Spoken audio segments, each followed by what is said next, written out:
is included when you do reparations.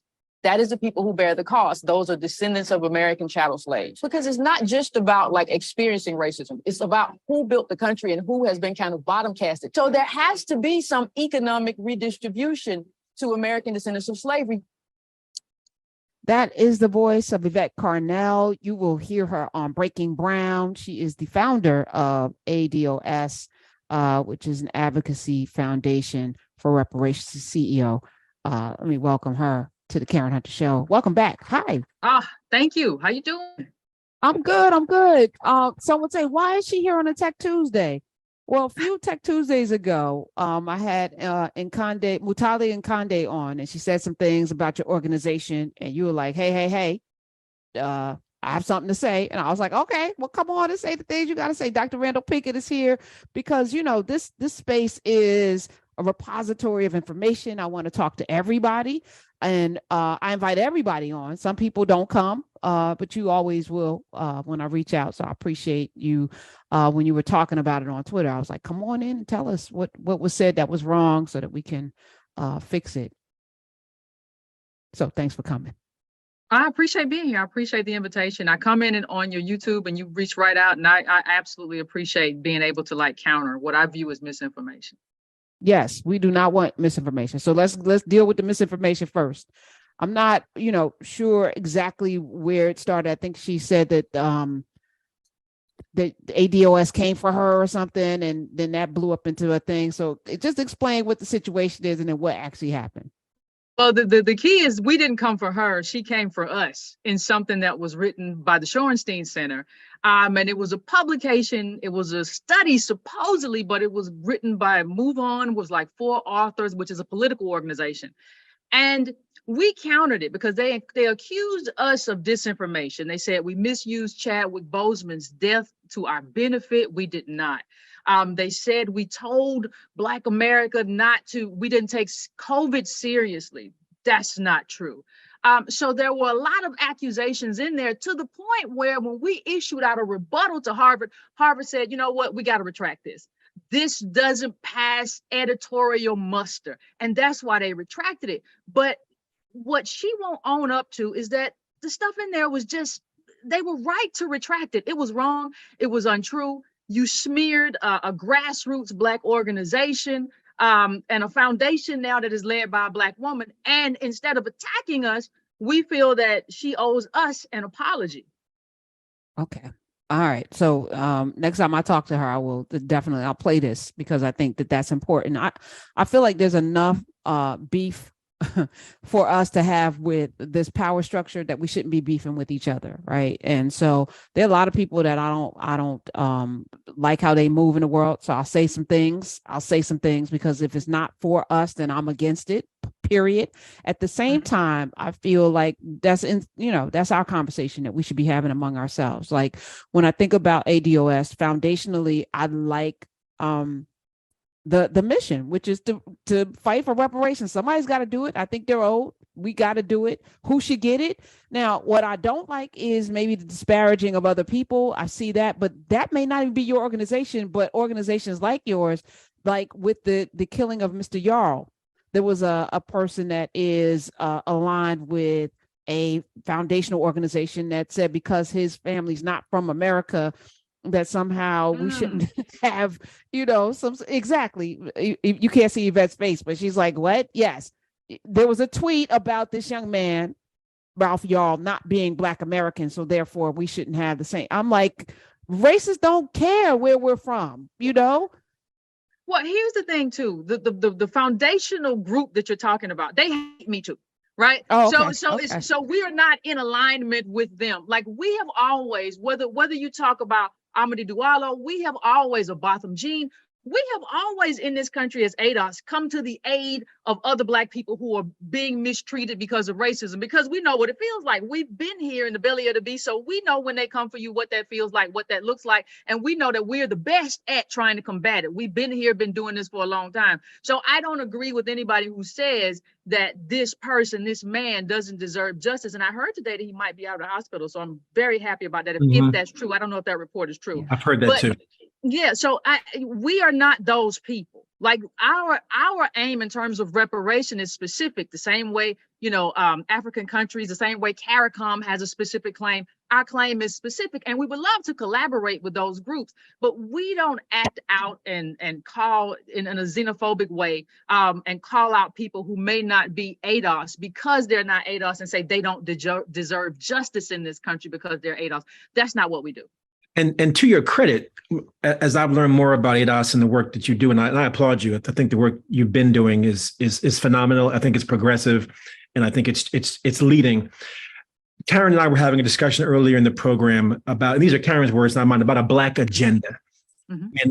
And in fact, ADOS has a Black agenda. Yeah. So I'd love to hear from you on a topic we discussed earlier.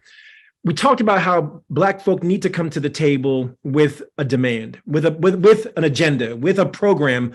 Otherwise, if you don't know where you're going, any road will get you there. So talk about your agenda and how you've helped to make that agenda real and empowering to people and give them direction in terms of how we can move and make progress.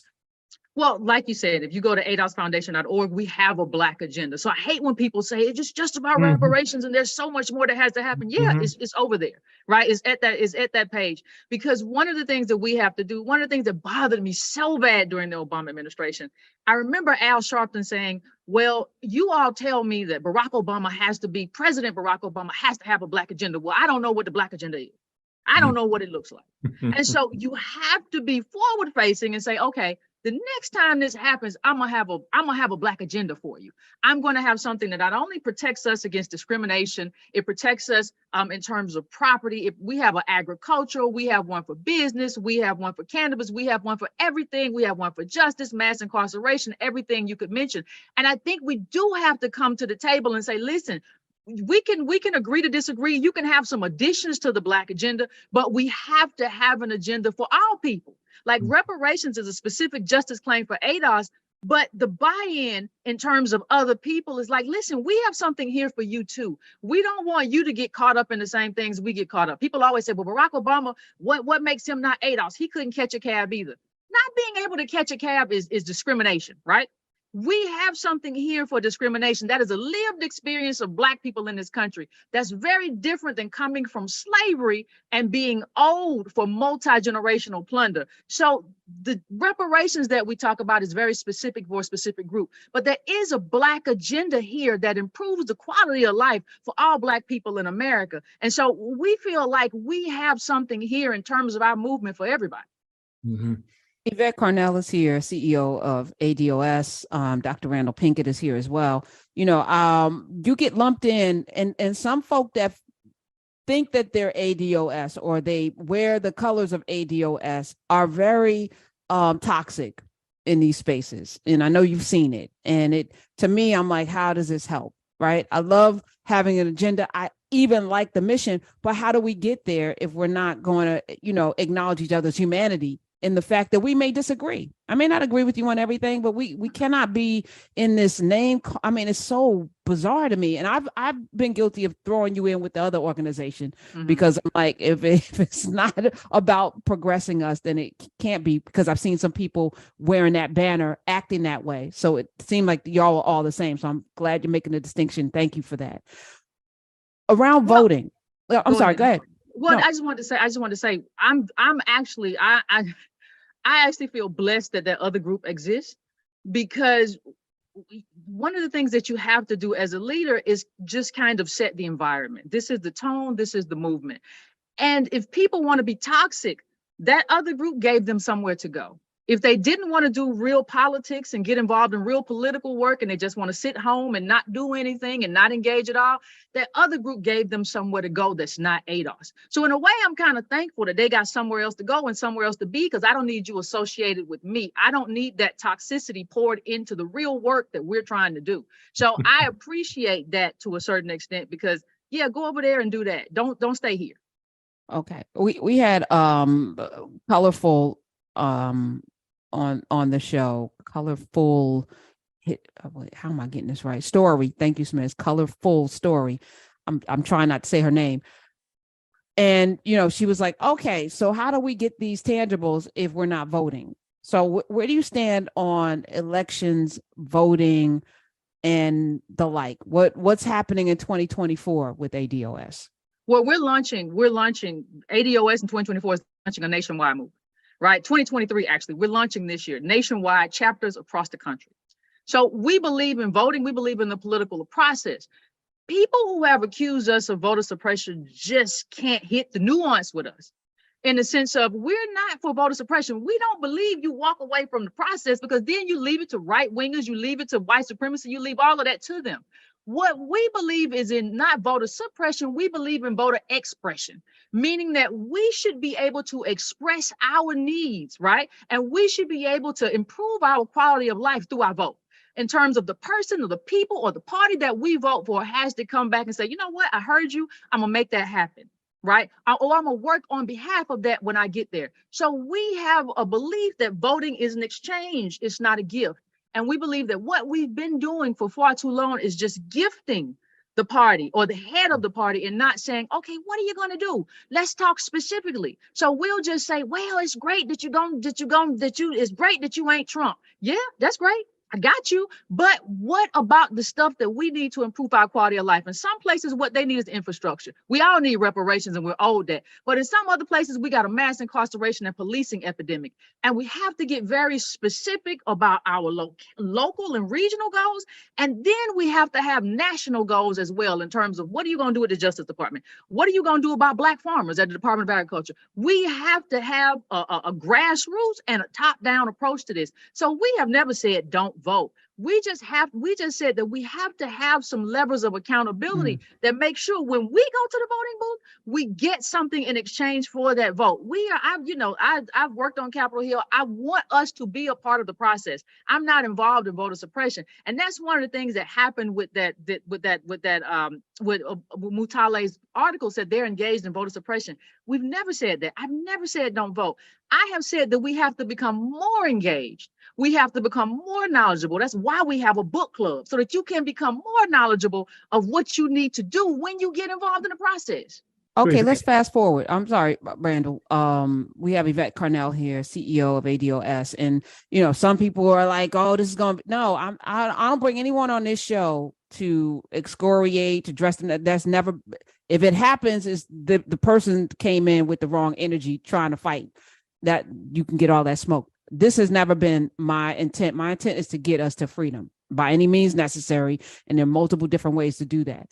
We fast forward. Trump is the nominee. Biden's the nominee. There's a binary choice. I know Marianne Williamson, and I saw one of the Kennedys running as well. What are you directing your folk to do when there are those choices? Well, the first thing I'm directing, before I direct my people to do anything, I'm directing Biden to come to our conference. Come to us and talk to us about our needs. Don't tell us what you think our needs are. See, one of the things that happens, I have done several shows about Biden when he says, I'm going to do this diversity and inclusion, et cetera, et cetera. And then when you start reading into it, it just says people of color, or it just says brown and Black people, and it doesn't have enough specificity. What I want is not to just jump to, oh, we're going to do down ballot. I want to jump first to, why aren't you talking to me?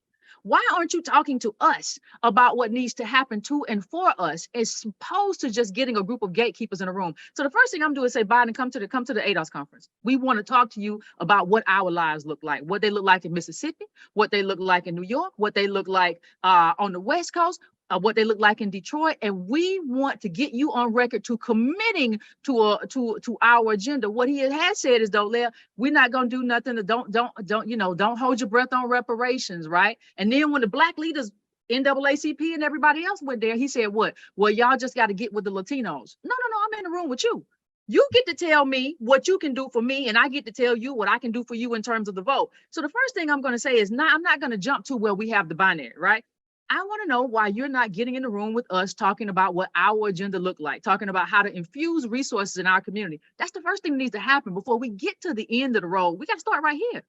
So if that's what we say to Biden and to the elected official establishment, we were talking about this earlier, and I'd love to get your thoughts, Yvette. What do we say to the Black person who's saying the Democratic Party is not meeting my needs? I don't really feel the Republicans. What do you say to them? What do they do? I think the first thing you say is, I understand why you feel that way. Hmm. There's a great study which talks about how if Black voters support an issue, it doesn't go anywhere, and it's likely to go backward in the sense of white people or the people in that community are going to oppose that issue because Black people support it.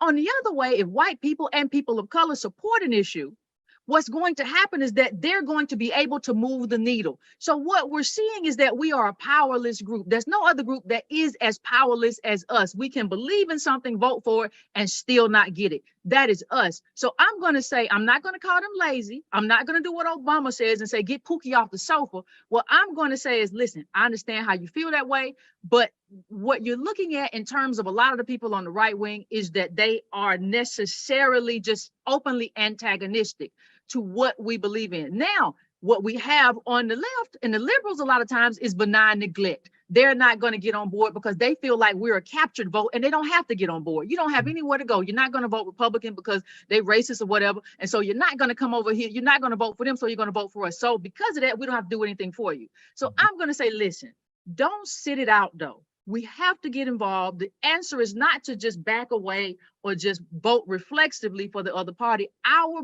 goal, our movement is to influence the party that we are the base of to do what it is supposed to do for us. You know, during Obama's first election, we turned red states blue and we didn't get nothing for it or not nearly enough for it.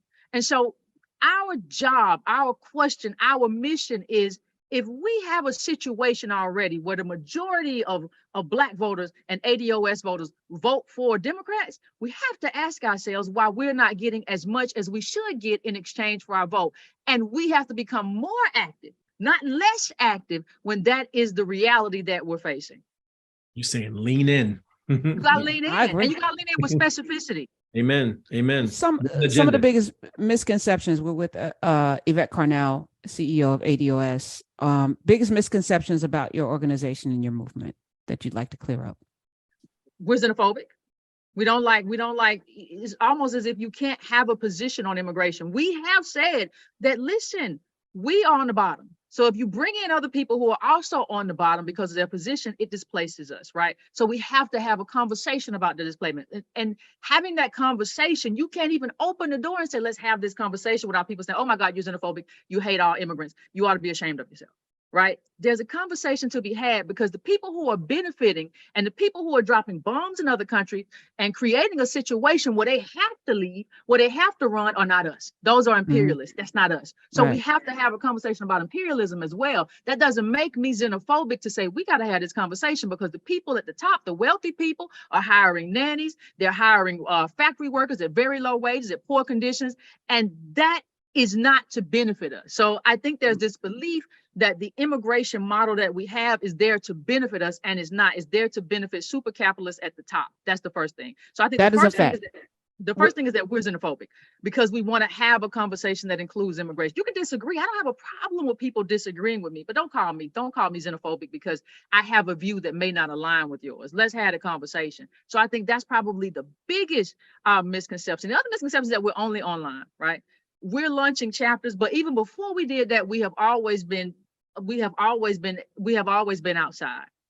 We're just going to be outside now in a very managed, a very methodical, and a very intentional way. But we are going to be outside. So I think those are probably the two biggest misconceptions about our movement and our organization. Initially, there was some, and that was even in the report that you mentioned about that we were Russian sponsored or something. Right, Russian sponsored. Yeah, that you were backed by the I don't even think I know a Russian, and nobody's ever been to provide, even people say, well, these people are right-wing sponsored. I need to see some proof because everything that I get is small donations from people who either watch my YouTube show or just decide they want to give to the foundation. So there is no proof. The New York Times did an article about us, investigated, called everybody, looked into everything, and they said, listen, we can't find any proof that these people are sponsored by Russians or the right wing. And so maybe they got confused with the other organization. Even with them, I just think that has a museum that is also a nightclub that has a former pimp and it's a hookah joint, and it's it's an event space. But I even with that, I think that's just a basic kind of grip. I don't think that they're sponsored by anybody. I just think that they found a way to use the rhetoric of ADOS and lift those talking points to grift off of that to kind of pour money into their pockets, the leader of that group. So I don't even think that they're sponsored necessarily. They could be, there have been allegations, but I don't think, even if they are, I don't think it's necessarily Russian. But I try not to make those allegations. The only thing I know is that somebody promised politics and they're delivering a hookah joint. So that would cause pause for me to be involved with what they're doing, but I still wouldn't say that they're Russia sponsored or whatever the case may be. I do think their leader is conservative, but hey, I don't pile on to even conservative ADOS, because I want us all to listen. America is a plane that flies with two wings. So I want to be able to have a conversation with anybody who can vote in a way or move in a way that benefits my people.